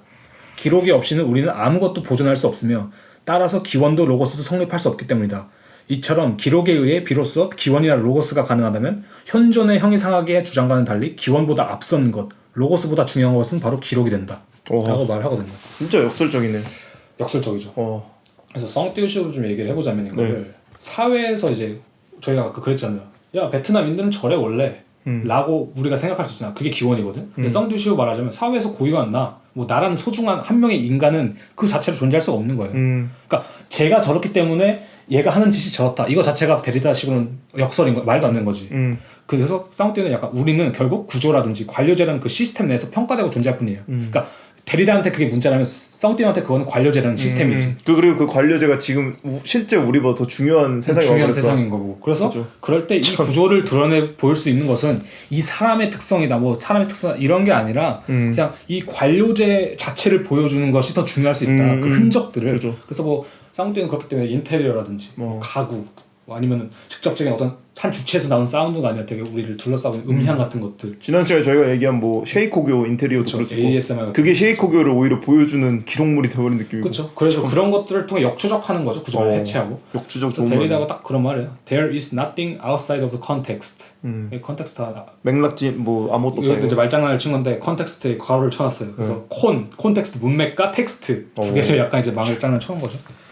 그래서 마지막으로 좀 이런 얘기를 해볼 수 있을 것 같아요. 버닝도 있잖아요. 이창동 감독님. 네. 거기서도 이제 유아인, 이렇게 종수 역을 맡은 유아인이 해미 역을 맡은 이제 전정서에 대한 사랑을 가서 막 표현하지 않잖아요. 되게 찌질이처럼 막 뭔가 이상하게 하잖아. 거기서 오히려 스티브 연은 좀 더 그런 해미의 좀 현전을 되게 즐기는 느낌이라면은 그 유아인은 막 해미의 방에 가서 막 자위 행위를 한다든지 혼자 가가지고 되게 이상한 행위를 하잖아요. 그런 게 약간 이제 굳이 말하자면은 약간 현전에 대한 관심이 아닌 그 흔적들을 쫓는 약간 그런 식의 사고방식. 이 영화 얘기하니까 갑자기 웃긴 게 근데 해미는 반대이지 않았나요? 그 귤 까는 걸 귤에 흔적이 없는데 이렇게 알죠? 그것도 그런 식으로 좀 그게 좀 뭔가 반대의 캐릭터? 이창동 감독님 만약 저희가 해석한 게 왔다면 저희한테 한번 또 연락을 주시면 라이크 한번 눌러주시면 라이크 한번 눌러주신다면 그런데 이게 그래서 뭘 말하는 거냐면 이 차연이란 개념이 되게 중요해요. 그래서 결국 제가 말했던 모든 게 차연이란 걸 말하기 위함인데 그래서 차연이 결국 뭐냐? 즉 본래 무엇과 언제나 차이가 생기며 지연되는 것이 차연이라는 개념이다. 어떤 개념은 쉽게 그 의미가 결정될 수 없으며 끊임없는 유예 상태에 놓이게 된다. 이것은 고정된 의미나 불변하는 개념은 없고 상대적인 인식만 있으며 거미줄 같은 관계가 중요하다는 뜻이다. 결국 약간 이제 그런 해체주의 전형적인 해체주의 작업인데 차연이라는 게 전 재밌다고 생각하는 게 네. 카니 웨스트가 옛날에 이제 저 인터뷰를 봤는데 카니 웨스트 저 좋아하거든요. 네. 거기서 이제 옛날에 그 로스앤젤레스 무슨 카니 웨스트가 돔을 지으려고 했어요. 근데 지금 딴 데 지었거든요. 네. 이미 지었어요 또? 네, 그거 멋있어요. 되게 찾아보시면. 그 지저스 스 킹 그 공연한 곳인가요 설마? 잘 기억은 안 나는데 아무튼 무슨 반 동굴 같으면서도 막 그런 느낌이 있는데 카니스타가 이제 그 로스앤젤레스 지으려고 했을 때 그 로스앤젤레스 시청에서 이제 거기 짓지 마세요. 그거 안 돼요. 이렇게 했대. 왜냐? 너가 지으려는 건축물이 우리의 그거보다 뭐 10피트인가 10cm 이렇게 높대. 그래서 카니 웨스트가 그걸 말하면서 막 그다음에 그걸 막 허락받은 별의별 과정이 다 필요하잖아. 그래서 카니 웨스트가 딱 그러더라. 우리를 우리가 어떤 하나의 행위에 대해서 트래픽에 걸리게 해서 우리를 슬로우 다운 시키는 게 이 관료제가 우리를 통제하는 전형적인 방식이다. 그래서 예를 들면 그런 거 있잖아. 저희도 막 어떤 막 컴플레인 걸고 어떤 문제가 있을 때 물론 뭐 단순 명료하게 해결될 때 있잖아. 대체적으로 그렇잖아. 아 이거는 저희 담당이 아니라 이 저희 관할 구역이 아니라 저희 관할 구역이 아니고 그쵸. 저기 가서 물어보세요. 저기는 또 여기 갔어요. 저는 또 여기 갔어요. 또 계속 뺑뺑이 돌리잖아요. 근데 그게 우리를 통제하고 지연시키는 방식이다. 차연의 방식이다. 뭐 이렇게 좀 생각해볼 수 있지 않을까? 그렇죠. 역시 카니 웨스트는 또 그런 감각이 좀 있구나. 이런 생각이 좀 들더라고요. 그래서 한번 생각해 보시면은 좀 그런 게 있는 것 같아요. 직접적인 이해가 너무 쉽죠. 그러니까 우리가 진짜 무슨 컴플레인 뭔가 어떤 걸 서류적으로 해야 될 때 그것도 계속 뺑뺑이 돌린 경우도 있잖아요. 뭐 그래서 공인인증서도 뺑뺑이 같거든요. 저는 가끔. 그래서 이게 과대 해석하면은 좀 그렇잖아. 사실 보면은 결국 나란 주체 아니면 내가 원본이라고 생각하는 무엇이 그 문제점이 있다고 생각해서 가지만 결국 그건 해결해주지 않고 그냥 계속 차연시키는 거야. 맞아. 그다음 그게 우리 통제 방식이고. 굳이 말하자. 그래서 제가 생각했을 때 그래서 썽띠우가 계속 얘기를 하면은 약간 뭐 이 작업에 접근하는 방식 이런 문제에 접근하는 방식이 뭐 정치적 작업이잖아요 사실. 그죠. 아이웨이도 되게 정치적인 방식으로 작업을 많이 하고 정치적인 작업은 너무 많잖아요. 맞아요. 그럼에도 불구하고 왜 2021년에 뭐 2020년에 있어서 썽띠우가 이렇게 떴을까라고 생각했을 때 이 다루는 태도가 전혀 다른 것 같아요. 비슷한 미학이라고 느껴질 수 있지만 태도 자체는 전혀 다르다. 그 접근법이. 왜냐면은 실제적으로 존재하는 담론, 뭐 정책, 난민 이런 거에 대해서 자신의 의견을 표출하는 게 아니라 그냥 그것을 대리보충하는 흔적들을 끊임없이 추적해요. 맞아. 보면은. 그래서 실제로 아카이빙이나 그 자료 조사 엄청 많이 한다고 하더라고요. 맞아요. 그래서 아이웨이 같은 경우는 우리는 이렇기 때문에 우리는 서로를 뭐 해야 된다. 뭐 이런 식의 메시지가 존재하잖아. 맞아. 이런 사람들을 봐라. 아이웨이 건 좀 더 직접적이죠. 너네 잘못하고 있다. 뭐 이런 게 있다면은 썽띠우의 작업은 뭐 무엇이 이렇다 저렇다 이게 아니라 그냥 툭 놓는 느낌이기도. 그냥 이런 것들이 있어. 그다음 그 흔적들을 훨씬 부각시켜 놓고 거가 무슨 말을 하지 않지. 하지만 우리가 무엇을 느끼니까 이게 뜨는 거지 사실은. 되게 불쾌해. 그리고 이런 느낌이 있네요. 아이웨이는 어떤 목적지가 있어요. 자신이 얘기할 메시지. 그럼 이제 그 사람들이 그 메시지를 이렇게 따라갈 거 아니에요. 그죠. 그 메시지 딱 도착해서 보여줘요. 자 이것이 나의 메시지였습니다. 근데 썽띠우도 똑같이 따라가요. 딱 했는데 아무것도 없어. 뭐야 했더니 네가 온 그 길이 바로 우리의 목적지였어. 이 빵조각을 따라가. 에? 헨제가 그랬더라. 그런 느낌이에요. 이미 그 지나온 게, 그러니까 우리가 지금 그냥 아무 생각 없이 둘러싸운 게 사실 이것에 대한 메시지였다. 맞아. 그러니까 한마디로 이 하나의 오브젝트, 하나의 음성, 신이 나오는 음성의 목소리가 있는 게 아니라 우리의 구조는 다 둘러싸여 있는 거다라고 이제 예시를 들었던 이유 중 하나가 이제 바로 다음에 저희가 말할 음향에 관련된 굉장히 중요한 요소죠, 그죠? 그렇기 때문에 음향에 관련해서 좀 이야기를 하려고 합니다. 그죠. 네, 그래서 이제 썽띠우 작업을 좀 살펴보기 위해서 음향이라는 게 되게 중요한 역할을 할 것 같아요. 맞아요. 왜냐면 그냥 웹사이트 가서 보면 알겠지만 작업에 음향이 되게 많이 들어가잖아요. 맞아요. 사실 뭐 거의 사운드 작가라고 볼 수도 있을 것 같고 어떤 의미로는. 맞아요. 근데 이 음향을 말할 때 중요한 게 뭐냐면은 저희가 흔히 말하는 이제 아까 데리다가 말했던 그 음성을 말하는 게 아닙니다. 음향이란 거는 음성을 좀 다른 본질이 좀 가지고 있잖아요, 사실. 영어로도 다르잖아요, 그죠? 그래서 음성의 뭐 사운드, 뭐 보이스 이런 식으로 말할 수 있다면은 이제 음향은 이제 어쿠스틱 아니면 소닉 이런 식으로 말할 수 있는 거거든요. 음향에 대한 좀 사전적인 정의를 간단히 말하면 이제 소리와 그 울림의 성질에 대해 연구하는 것, 그래서 영상, 공연, 건축, 방송 등에서 청각적 요소들과 그것에 영향을 주는 특성을 이제 음향이라고 말을 하면서 제가 생각하는 건 그래서 실제로 음향은 되게 음성보다 좀 앞서 있다고 말할까? 좀 더 넓은 무엇이라고 생각하거든요. 되게 더 직관적이랄까? 좀 체화가 돼 있는 거지. 맞아요. 체화돼 있죠. 음성이란 건 저희가 좀 이성적으로 주고받는 소통의 느낌이 강하다면은 음향이란 건 우리가 인지하지 못하는 공기죠, 공기. 공기 같은 느낌이라고 생각하는 거. 그런 거 있잖아요. 인간이 오히려 아무 소리 없는 공간에 들어가면 미치는 거 알죠? 그죠. 그런 그 실험이 있잖아요, 그죠? 그래서 영어로도 그런 거 있잖아. 뭐 특정 가수나 뭐 힙합 하는데 뭐 제 바이브 뒤진다. 이 말 하는 게 보이진 않는 무언가가 뒤진다는 거거든. 사실. 맞아. 그런 맥락도 볼 수 있죠. 이게 맞아. 그래서 우리나라 뭐 흑인들이 힙합을 왜 이렇게 멋있어 보이지? 하는 게 그 사람들은 공기 흐름을 맞아. 가지고 논다 뭐 이런 느낌 같이. 음파가 다르나? 그러니까 우리나라 노래 잘하잖아. 뭐 힙합 하는 애 잘하고 랩도 잘 쓰고 사운드 퀄리티 좋은데 뭔가 부족하다 느낄 때 본토의 바이브. 그 음향이 부족하다. 맞아. 뭐 이런 느낌일 수 있지 않을까? 맞아. 그래서 실제로 라이브 공연도 제 생각에는 더 이제 사람들이 감명받는 이유가 이 음향을 느낄 수 있어서 그런 것 같아요. 음향 또 공간적인 것도 있으니까. 맞아. 그러니까 음성은 진짜 그냥 이렇게 좀 더 방향성이 일방향적이라면은 음향은 이렇게 둘러싼 느낌이죠. 그죠, 맞죠, 정확히. 그래서 뭐 음향에 대한 간단 실제적으로 그게 어떻게 활용되고 있느냐의 간단한 예시는 되게 많잖아요. 네. 가자지구에서 활용되었던 소닉밤 뭐 이런 것도 있고 쇼핑몰에서 쥐를 퇴치하기 위해 사용하는 고음역대 음향도 있고 그리고 그 모기 퇴치 모기 퇴치 그 어플도 있고. 근데 그건 또 한국 사람 귀에도 들리더라고요. 아 그건 좀 들리죠, 그죠? 그게 또 은근히 신경 쓰이고. 맞아. 그 다음에 뭐 아이도저 이런 것도 비슷한 느낌일 수도 있고. 그렇죠. 그리고 이제 그 시계테어 모렌지 영화에서 이제 루드비코 묘법이라고 해가지고 알죠. 계속해서 그 소리를 집어넣잖아요. 그럼 나중에는 그냥 그 소리에 그 음향에 대한 흔적만 들어도 막 토하게 만들고. 저도 실제로 그래서 군대에서 이명을 얻었는데. 진짜. 소리가 크니까 제가 다루던 게 좀 소리가 컸는데. 근데 또 하필 제가 까먹고 귀마개 안 들고 온 거야. 그래서 괜찮겠지 하고 있었는데 이제 이명이 그때 처음에 생겼을 때 엄청 세가지고 한 반나절 동안 삐 소리가 엄청 세게 들려서 옆에서 말하는 게 잘 안 들렸어요. 와. 그래서 병원을 안 갔었나요 그때? 갔죠. 군의관님이니까 갔어요. 처음에 이제 약간 패닉 비슷하게 오잖아 그게. 나 큰일 났다. 이러고. 진짜 안 들리는 줄 알고 이제. 그리고 갔더니 뭐 많이들 그런다고 또 시간 지나면 괜찮아진다고. 아니 그게 웃긴 말이에요. 많이들 그런다. 그러니까 빈번한 사례다. 이런 개 같은 진짜. 그래서 이제 지금 괜찮은데 그래서 지금도 그게 좀 슬프더라고 생각이. 이제 내 인생에 완벽한 침묵은 존재할 수 없다. 아니 가만히 있으면 지금 들리나요? 인식하면 들려요. 의식하면. 진짜요? 되게 의식을 하면. 저는 이게 저 드럼을 쳤었거든요. 전 드럼 칠 때 이게 남더라고요. 지금은 안 나요. 안 친 지 오래됐으니까. 근데 한창 쳤을 때는 가만히 집에 있어도 이렇게 퉁퉁 소리가 이렇게 나더라고요 귀에서. 약간 그건 그거 아니에요? 그냥 옛날에 어른들이 뭐 당구 하도 쳐서 위에 당구판 칠판 보면 당구 그런 거죠 사실. 강제적으로 당한 게 아니라. 그러니까. 그래서 이거에 대한 좀 재밌는 책이 있더라고요. 소닉 워페어라는 책인데 뭐 이거에 대해서 얘기할 건 아닌데 스티브 굿맨. 좋은 스티브죠. 탐나는 성이네. 네, 그래서 스티브 굿맨이라는 사람이 쓴 소닉 워페어라는 책에 좋은 표현이 하나 있어서 제가 말하고자 하는 음향의 특징을 이걸 지금 가져왔는데 뭐라고 말하면 스티브 굿맨이 Not yet heard 아직 듣지 않은 The concept of unsound의 연사운드가 주는 영향에 대해 고찰한 책이라고 하더라고요. 그래서 생각해보면은 제 이명도 그렇다는 제가 의식을 하지 않는 이상 안 들리는데 중요한 건 이명이 있는 거거든. 맞아. 그런 의미에서 아직 듣지 않은 그리고 이 음향이란 거는 비음성, 언사운드라고 말할까? 이거의 컨셉이랑 되게 맞닿아 있다고 하는 거죠. 그러니까 음향이라는 게 웃긴 게 그냥 그 음향이라고 말했을 때 우리가 들을 수 있다고 생각하지만 듣지 못하는 거잖아 사실 그게. 사람들이 그 유튜브에서 뭔가 집중하려고 할 때 백색 소음 찾는 것도 그거죠. 그런 거죠. 그러니까 의도적으로 내가 도서관에서 왜 더 집중을 잘했지? 라는 걸 캐치를 했을 때 거기서 딱 나온 게 백색 소음이지. 나 어느 정도 이 적당한 이런 소리 알죠? 이 음향이 있어야 돼. 이런 소리라든가 이런 걸 딱 원하는 거지 인간이. 그렇죠. 무의식적으로. 저희도 나중에 언제 한번 ASMR 특집으로 해서 이렇게 저희가 하자고 이렇게. 쌍띠요 이런 거 어때요? 망할 것 같네요. 그래서 이거 관련해서 제가 좀 재밌는 이제 에세이가 있어서 좀 읽어서 정리를 좀 해서 찾아왔습니다. 그래서 프리드리시 키틀러라고 되게 유명한 이제 독일의 미디어 철학자거든요.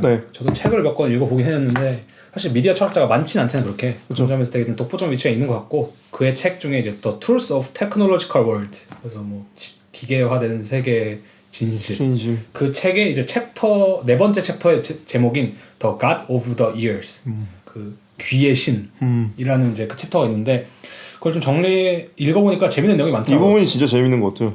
그래서 이 에세이가 아니죠. 이 챕터가 어떻게 시작하냐면은 판 아시죠? 판. 네. 파네미로의 그 판이죠? 네, 그렇죠. 그런가? 맞아요. 거예요. 처음에 등장한 게 그 판이었던 걸로. 근데 이제 판이 이제 그리스 로마 신화에 나오는 신인데 이제 판은 이제 들판과 숲의 신으로 모든 자연의 요정가 이제 게임 하신 분은 알 텐데 사티로스라고 부르잖아요. 사티로스.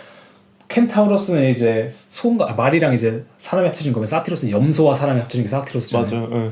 그래서 그리스어로는 목장이라는 뜻을 갖는다고 하더라고요. 판이. 그래서 흉한 사람의 형상을 했고 귀는 커다랗고 염소뿔과 염소다리를 가졌으며 피리를 잘 불었다. 그래서 판을 대표적으로 이제 보여준 상징이 피리거든요. 피리. 맞아요. 항상 들고 다니잖아요. 그다음 실제로 옛날에 뭐 우리 약간 생각했을 때 목가적인 그런 양치기들 피리를 불고 막 이러죠. 맞아요. 근데 아마 이게 여기서 많이 따왔을 텐데 헤르메스와 어느 공주 사이에서 아이를 낳았는데 모습이 하도 흉측해서 이제 공주는 아이를 버리고 에그머니나 하고 이제 버리고 헤르메스가 자신의 아이를 들고 신들에게 보여줬는데 그들이 허허 귀엽구만 이러고 이제 판이라는 이름을 붙여줬다고 하더라고요. 그래서 판은 이제 모든이란 뜻을 가지는 그 뜻으로 현대에도 특정 지역이나 종류를 아우르는 영어 단어 앞에 판이라는 접두사가 붙는다고 하더라고요. 그래서 요즘 같은 이제 팬데믹, 전 지구적인 그죠. 그거니까 팬데믹, 뭐 판테온, 뭐 파노라마, 판데모니움 이런 식으로 되게 많이 써요. 그래서 실제로 걔가 염소와 이게 섞여 있으니까 인간과 짐승의 모습 모두를 가지고 있구나. 그래서 나온 건데 중요한 거는 이 판이 그 중세 때 악마를 표현한 그림에서 되게 많이 나왔대요. 맞아요.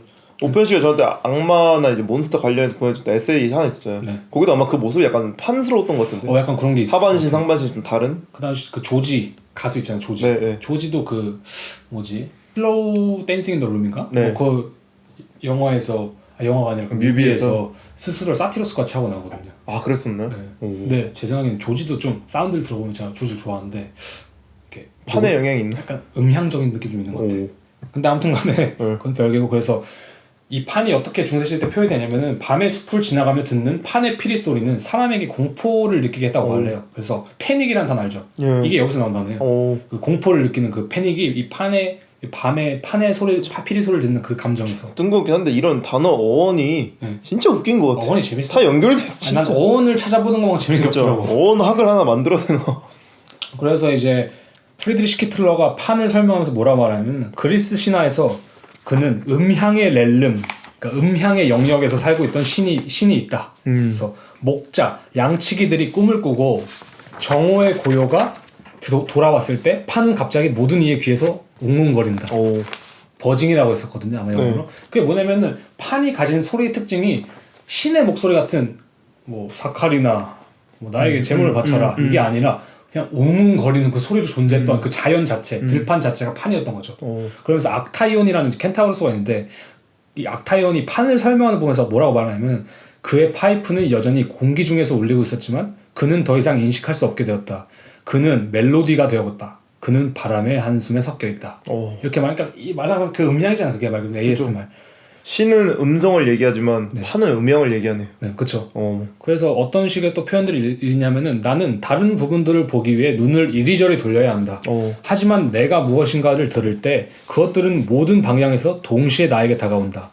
나는 나를 덮는 청각적 세계의 중심에 있다. 당신은 소리 안으로 스스로를 완전히 몰두할 수 있지만 시각의 영역에서 그것은 절대 불가능하다. 그런 점에서 봤을 때 이것이 우리가 말하는 음향이자 썽띠우가 말하는 구조로서의 사운드, 음향이 이거겠구나. 숨겨져 있는 사운드, 언사운드로서의 구조? 정신병 걸리겠네. 그죠? 느낌이. 예를 들면 그래서 그렇게 설명할 수 있을 것 같아. 소시르적으로 봤을 때 제가 그때 그 얘기했잖아요. 랑구와 빠롤. 거기서 제가 항상 헷갈려했던 단어죠. 빠구와 랑. 그쵸. 근데 빠구와 랑롤이라는데. 그거로 봤을 때 우리가 소리라는 것은 랑그의 영역에 있는 바로하의 영역이라면 음향은 드러나지 않지만 언제나 존재하고 있는 그 랑그의 영역이 있다. 언어라는 것도 이 소리를 외국어를 우리가 들었을 때 이해가 안 되고 그냥 음향으로 들리잖아요. 그냥 따따따따따따 막 이런 식으로. 그러니까 이제 거기서 또 헷갈리 빠롤이었나요? 빠롤. 네, 그걸 이제 캐치하는 게 참 힘들죠. 그래서 장릭 낭시라는 사람도 비슷한 얘기를 하는 게 이건 이제 썽띠오가 스스로 이제 코테이션을 달았죠. 이게 인용문을 달았는데 시각은 그것이 사라질 때까지 지속되지만 음향 여기서 이제 뭐 소닉은 아니고 소노로스라고 말하거든요. 울리는 소리. 이제 음향은 그것의 영속성 안에 나타나며 사라져간다. 모든 음향의 현존은 기완의 복잡함에서 만들어진다. 한마디로 시각은 나타났다 사라지는 거지만 음향은 계속 나타났다 사라졌다 반복하는 그 영속성이 있다는 거죠. 이게 그 썽띠우 작업에서 전시장 갔을 때 좀 그 사운드를 설치하는 방식이 그렇잖아요. 스피커를 웬만하면 숨긴 걸로 알고 있거든요. 컨테이너 박스 뒤라든지 아니면 뭐 가방 속이라든지 그걸 특정할 수 없어요. 그리고 이제 그 사운드가 나왔다가 다시 들어갔다가 나왔다 들어갔다. 그럼 이걸 상정을 했을 때 관람객이 딱 들어간 순간에 확실한 둘러싼 느낌이 들 것 같아요. 숨기는 게 대단히 중요한 거에 제 생각에 소리는 아까 빠롤과 같다 했잖아요. 그러면 특정할 수 발화자가 있어야 되는데 어디서 나오는 게. 근데 음향은 그게 특정되면 안 되죠. 맞아. 이게 아까 지금까지 얘기한 저희가 그 기록이나 흔적에 대해서 영향받는 부분들 있잖아요. 네. 흔적에 체화된 상태에서 이 음향이 주는 이 실제 작동 방식 자체가 이 말과 어울리는 거죠, 그죠? 그죠. 우리조차도 인지하지 못한 상태에서 어느새 우리를 감싸고 둘러싸고 있는. 그러니까 나는 그냥 어느 순간 보니 둘러싸여 있는. 어느 순간 보니 내가 이명이 있듯이. 그러니까요. 뭐 이런 느낌인 거죠. 그래서 프리드리시 키틀러가 이제 처음 이제 그 챕터에서 처음 부분에서 약간 이런 식으로 하면서 처음에 한 문단을 끝마치거든요. 네. 위대한 신 판은 죽었다. 그러나 청각의 신들은 사라지지 않는다. 그들은 앰프, 증폭기, 저희가 앰플리파이어라고 하죠. 네, 네. 앰프와 증폭기와 사운드 시스템이란 가면을 쓰고 현대에 다시 돌아왔다. 이렇게 말하거든요. 그러니까 이게 무슨 걸 뜻하냐면 판이 너무 많아졌나? 판이 많아지는 게 옛날에는 한마디로 판이란 건 자연이에요, 사실. 맞아. 근데 이게 말하는 게 뭐냐면 이 시대에서 우리는 판이란 것을 구현할 수 있게 되었다는 말하는 거죠. 그러니까 옛날에는 사운드 시스템 이렇게 정교하지 않고 녹음기가 없었잖아요, 옛날에. 네, 네. 에디슨이 만든 게 녹음기인데. 네. 그래서 옛날에는 저희가 이제 음악을 만들 때 패닝이라고 하거든요. 패닝이 뭐냐면은 이제 이게 헤드폰 같은 거 쓰면 이제 레프트와 라이트가 있잖아요. 네. 그래서 그런 것들 왔다 갔다 하는 걸 패닝이라고 하고, 그다음 스테레오 음향이라고 해서 이제 입체 음향. 네. 우리가 막 영화에서 보면 갑자기 돌비 사운드. 도움 막 하면서 돌비 사운드 뜨잖아요, 막 그런 거. 뭐 그런 것도 이제 입체 음향, 그다음 일렉트리파이드 전기로 뭘 하는 거, 데시벨, 뭐 프리퀀시, 뭐 EQ라고 하잖아요, 이퀄라이저. 그죠. 이제 이 시대는 이런 걸 다 조절할 수 있거든요. 이게 다 믹싱이죠, 그죠? 엔지니어링 그러니까 믹싱. 엔지니어링 믹싱이잖아요. 맞아. 근데 그게 뭐냐면 그것은 음향을 컨트롤하는 거기 때문에 그래서 실제로 그 진짜 잘 나가는 이거 믹싱하는 분 엔지니어들은 돈 엄청 나가잖아요. 맞아요. 그러니까 근데 들어보니까 그렇다. 크게 뭘 만지지도 않는데 달라진대. 그들은 판인 거지, 판. 씨. 바람에 내 노래를 섞이게 해버리는 거지. 어떤 컨트롤을 하는 거지? 그러니까 이게 뭐냐면은 어떤 노래는 너무나도 재미가 없어. 근데 어떤 노래는 조금 만지면은 그 공간감이 생기면서 그 공명이 웅장해지는구나. 웅장해지는 것도 있고 그냥 공간감이 생긴 거지. 오. 그래서 실제로 아까도 말했지만 뭐 가수의 콘서트를 가서 들었을 때 좋은 이유가 맞아. 그냥 그걸 녹음하면 또 그게 안 남기잖아요. 맞아. 좋은 이유가 이 공간감, 이 맞아, 음향을 느낄 맞아. 수 있으니까. 맞아. 근데 이것을 다 담당하는 게 현대 사운드 시스템이거든요, 사실. 그래서 되게 좋은 영화들도 그런 맨날 뭐 돌비 5.1 사운드 이게 뭔지는 나도 맞아. 정확히 뭘 하는지 모르겠지만 그러면 더 좋잖아. 맞아. 그런 거랑 비슷한 거죠. 맞아. 그래서 키트러는 근데 지적하는 게 이런 것들이 세계 1, 2차 대전이라든지 뭐 잠수함, 뭐 유보트, 암호 시스템 뭐 이런 걸 훔쳐 듣고 도청 뭐 이런 걸 통해서 엄청나게 발전했다고 하더라고. 그래서 참 다 전쟁이구만. 이 중간 부분의 에세이는 되게 에디슨부터 이제 시작된 녹음의 역사가 뭐 어떻게 전쟁을 통하면서 발전했고 그러면서 마지막에 또 말을 했던 게 마그네틱 테이프에 발견된 순간을 이야기하면서 딱 그렇게 말하더라고요. 처음으로 우리는 녹음의 생산품과 그것의 재생산 사이에 있는 공간의 음량을 조종할 수 있게 되었다. 즉 인간이 처음으로 공간의 음량이라는 것에 대해 컨트롤을 하기 시작했다는 거야. 옛날에는 그냥 그것이 정말 주어진 어떤 것이었다면 이제는 우리가 그것을 스스로 만들어낼 수 있는 즉 단순한 소리의 녹음이 아니라 되게 스페이셜 그러니까 공간성이라고 불릴 만한 그 음량을 만들어내기 시작했다는 거야. 근데 이런 기술들이 이제 전쟁을 통해서 급격히 발전한 급격히 발전한 거죠. 와. 뭐 아지무스 코디네이터인가 그것을 핑크 플로이드가 많이 사용했다고 하더라고요. 네. 이 그래서 되게 많이 핑크 플로이드의 그 브레인 데미지라는 노래를 완전히 많이 들어요. 근데 그러니까 이 에세이에서요? 에세이에서. 근데 그걸 굳이 제가 여기서 뭐 다 설명하기에는 너무 많지만 네, 근데 그걸 되게 많이 다루거든요. 그래서 썽띠우의 작업도 저도 실제로 본 적이 없어 사실. 저도 아직 한 번도 못 봤죠. 근데 이번에 가서 보면 너무 기대돼. 그러니까 그거는 정말 가야만 느낄 수 있는 맞아. 감성이거든. 맞아. 우리가 컴퓨터로 이런 작업을 했구나 맞아. 뭐 이렇게 느낄 수 있는 그게 아니잖아요. 맞아. 약간 저도 자료 조사를 하면서 이 썽띠우 음악 작업을 들어봤는데 물론 이제 좋은 헤드폰이잖아요. 그치. 그런데도 이제 뒤통수로 들리진 않더라고요. 아시죠? 헤드폰의 특징은 뒤통수로 안 들리는 거. 그치. 그 느낌이 있잖아요. 뒤통수로 들리는 거는 앞통수에서 들리는 거는 뭔가 그러니까 사방향 쪽인데 맞아. 헤드폰은 아직 그래도 책임질 수 있는 게 양방향 쪽이라. 그죠? 헤드폰도 어느 정도는 되는데 아쉽죠 뭔가. 근데 뭐가 아시냐 헤드폰이 담당하는 공간은 딱 어디까지면 내 두 개의 골 반경 한 10cm 정도. 그 정도의 공간. 그거일 수도 있어요. 중요한 건 재생 버튼을 내가 눌렀다. 그치. 근원을 내가 그렇죠. 시작했다라는 게 좀 아쉬워. 그것도 내가 특정할 수 있는 거니까. 맞아. 근데 전 시장을 가면 이제 덮쳐지니까 그게 좀 궁금한 거죠. 맞아요. 그러면서 이제 이 에세이가 어떻게 흘러가냐면 정신의학 쪽으로 이제 흘러가요. 약간 브레인 데미지는 노래를 다룬다고 했잖아요. 네. 정신의학 사전에서 실제로 이렇게 기입되어 있다고 하더라고요. 그 할루지네이션이라고 하는 그 환각 효과에 가장 많이 영향을 받는 것이 청각이라고 하더라고요. 실제 우리가 환청 이런 거 많이 듣잖아요. 네. 뭐 환각 보기 쉽지 않지. 뭐 환각적인 냄새를 맡기도 쉽지 않고. 근데 청각은 그런 게 되게 많이 발달했다고 하는데 근데 현대에서 약간 그런 용어가 있더라고요.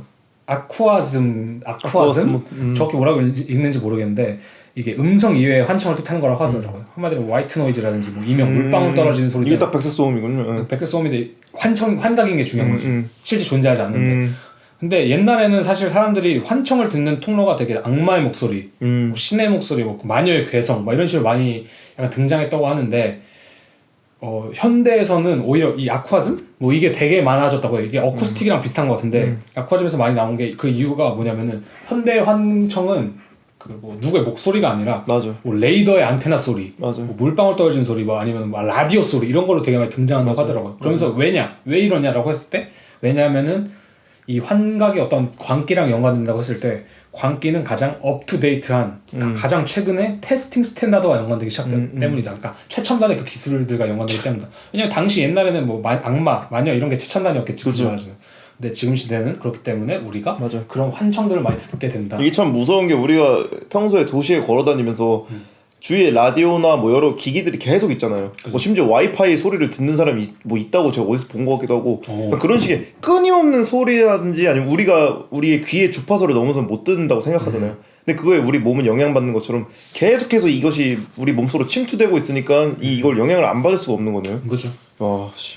그래가지고 확실히 이런 음향적인 거는 사람의 정신의학적으로도 되게 영향을 많이 미친다. 맞아. 사이키트릭이라고 말이 이제 여기서 언급이 되는데 소리는 그렇진 않잖아요. 소리는 사실. 그죠. 뭐 내가 엄청 욕을 하고 막 그러면 트라우마가 올 수 있겠지만 그거랑 좀 다른 개념으로 광기와 연관된다고도 말을 많이 하거든요. 맞아. 사람을 미치게 몰고 가는 게 사실 소음이잖아요. 그렇죠. 그러니까 층간 소음은 좀 너무 근원이 직접적이긴 하지만 그러니까 소음이 사람을 미치게 하는 게 진짜 크거든요. 그러니까 왜 소음이 왜 무서운지 알아요? 그리고 왜? 소음이나 환청이 왜 무섭냐면 어디서 나오는지 몰라. 맞아. 그러니까 예를 들면 그렇게 무서운 거잖아. 여기 뭐 물이 떨어질 곳이 없는데 물방울 떨어지는 소리가 나면 사람 미치지. 맞아. 그런 거 비슷한. 조현병 환자들도 그런 것 때문에 힘들어하는 거잖아요. 맞아. 갑작스럽게 어디서 자꾸 근원을 알 수 없는 소리가 들리니까 네. 그런 것도 참 무서운 것 같아. 그러면서 이 에세이 이제 후반부에 뭐가 나오냐면 이제 헥사미터라는 개념이 나와요. 헥사미터가 뭐냐면은 옛날 이제 고대 그리스인들이 개발한 보통 리드미틱 틱톡이라 불리는 운율법이라고요. 네. 그래서 예를 들면 운율법이 그런 거잖아. 뭐 좀 듣기 좋게 약간 뭐 문장을 만들어내는 거. 좀 쉽게 말하면. 그래서 이 운율법을 따르면은 사람의 귀에서 증폭되고 중독적이고 멀리 가서 약간 신에게 들릴 수 있는 사운드를 창조하는 것이 막 약간 목표라고 하더라고요. 그래서 그 특징이 뭐냐면은 이 헥사미터는 음절을 단어가 가지는 뜻들이 아니라 단어가 가지는 음향적 길이와 간결성을 구분하여서 사용했다고 하더라고요. 그러니까 내가 어떤 단어를 사용하는 게 중요한 게 아니라 그 뜻이 성립되느냐 아니냐가 중요한 게 아니라 그것이 어떻게 더 굳이 말하면 중독적으로 들리느냐 굳이 말하자면. 그래서 그러나 이제 근대에서는 이런 것들이 군대 운율법은 약간 그 뜻에 더 의미를 집중하기 시작하면서 그런 것들이 없어졌는데 이제 핑크 플로이드 음악을 말하면서 얘네들은 그렇지가 않고 얘네들은 이 운율법이랑 되게 비슷하다. 그러면서 그가 뭐라고 말을 하냐면은 저자는 이제 핑크 플로이드의 가사를 머리에 꽂힌다. 왜냐하면 그것은 뜻을 상기시키는 무엇이 아니기 때문에 그렇기에 그것은 단어를 넘어서는 멜로디로 악기의 색깔로 음향적 공간으로 심해의 스토카스틱 뭐 확률론적이라고 하는데 스토카스틱한 노이즈로 저장 가능해진다. 그렇기 때문에 우리 머리에 꽂히는 거지. 이 2021년 기준으로는 딱 멈블랩이랑 그죠? 멈블랩이랑 이제 어제 저희가 전화했을 때 말하신 그 수능 금지곡들. 그죠? 그런 이제 머리에서 떠나지 않는. 그죠. 아니면은 뭐 그 팝 노래에서 그죠. 일부러 훅을 이제 세게 만들잖아요. 훅 중독하게 만들고. 그럼 이제 계속 머리에서 만들고 I'm your man. 그다음 그런 수능 금지곡의 특징이 뭔지 알아요? 뭐예요? 뜻이 없어. 뜻이 이상해. 가사가 되게 요상해. 난 너의 남자. 그다음에 그 뭐였더라? 뭐 제국의 아이들에서 막 그런 노래가 하나 있어요. 그것도 유명한 노래인데. 맞아. 그게 가사가 이게 뭐 사람이 쓴 가사인가 싶을 정도. 그것도 하나 있잖아요. 삐리빠빠 삐리빠빠 빼레빠빠. 이게 헥사미터지. 막 그런 느낌인 건데. 그죠? 그래가지고 저도 어제 막 노래를 좀 들었었는데 그 윤복희 선생님이 선생님이랑 하니까 웃긴데 윤복희 선생님이 그 옛날 판타스틱 듀오에 나온 게 있어요. 거기서 여러분을 부르는데 이 사람 그러니까 딱 댓글에 그런 게 있더라고. 임재범도 그걸 불렀잖아. 임재범이 부른 버전은 정말 뭐 잘 부른 노래였다면 윤복희 버전은 그냥 그녀가 노래 자체가 된 것 같다. 근데 그게 내가 생각했을 때 그런 느낌이랑 비슷한 것 같더라고. 임재범은 되게 의미에 집중을 해서 막 말을 한 느낌이었다면 그냥 윤복희 선생님은 그냥 그걸 가지고 놀아 막 음향적인 거를. 그래서 좀 그런 느낌이 들지 않았을까? 그럴 수도 있겠네요. 좀 그런 생각이 들었어요. 그래서 아무튼 쌍띠우 작업에서는 이런 부분이 맞아요. 대단히 중요하게 작용을 한다. 그다음 그것이 아까 저희가 말했던 뭐 숨겨진 구조를 드러내는 거랑 되게 맞아. 일맥상통하잖아 맞아. 이 방식이. 맞아. 사운드라는 게 실체가 없기 때문에 맞아. 그것을 둘러싼 우리의 관료주의나 이 시스템 자체에 실체가 없는 걸 좀 다루는 것 같기도 하고. 근데 이게 애매한 게 사실 요즘에 그런 음향적인 걸 쓰고 싶어하는 작가들이 많잖아요. 맞아. 지미 앤드릭스도 그 미국 국가일 때 그죠. 폭격기 이런 소리도 같이 넣고 했던 것처럼. 맞아. 근데 이런 작업 좀 힘들어 사실. 힘들죠. 왜냐면은 이게 너무 의도적일 수 있으니까. 그러니까 의도적이고 사실 그 소리가 다 거기서 거기거든 굳이 말하면. 저는 이 썽띠우 작업에서 썽띠우가 사운드를 기가 막히게 잘 쓴 점은 사운드 자체 편집을 잘한 게 아니라 스피커를 숨긴 거예요. 그게 진짜 이 이야기들이랑 잘 맞는 것 같아요 지금. 오히려 그럴 수 있을 것 같아요. 네. 그러니까 소리 자체는 어쩌면은 엄청 특별한 소리는 아닐 수 있어요. 사운드를 잘 다루는 작가들이 너무 많기 때문에. 근데 그 사람들은 어쨌든 발화점을 딱 보여주는데 썽띠우는 그렇지 않으니까 이게 공포감으로 올 수 있는 것 같은 느낌. 맞아요.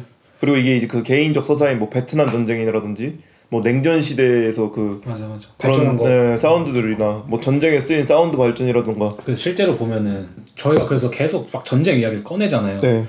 확실히 그래서 그녀의 작업도 되게 전쟁이랑 관련이 많이 돼 있고 맞아요. 또 더 나아가서는 예술 그리고 이 사회 시스템도 그런 부분에서도 되게 많이 연관이 돼 있거든요. 맞아요. 그래서 저희가 좀 쉬고 돌아와서 네. 이 다음 챕터라고 할까요? 다음 챕터는 좀 전쟁과 또 그 약간 사회 구조에 대한 얘기를 좀 많이 나누게 될 것 같아요. 그래서 네. 저희는 잠시 쉬고 네. 돌아오도록 하겠습니다. 네.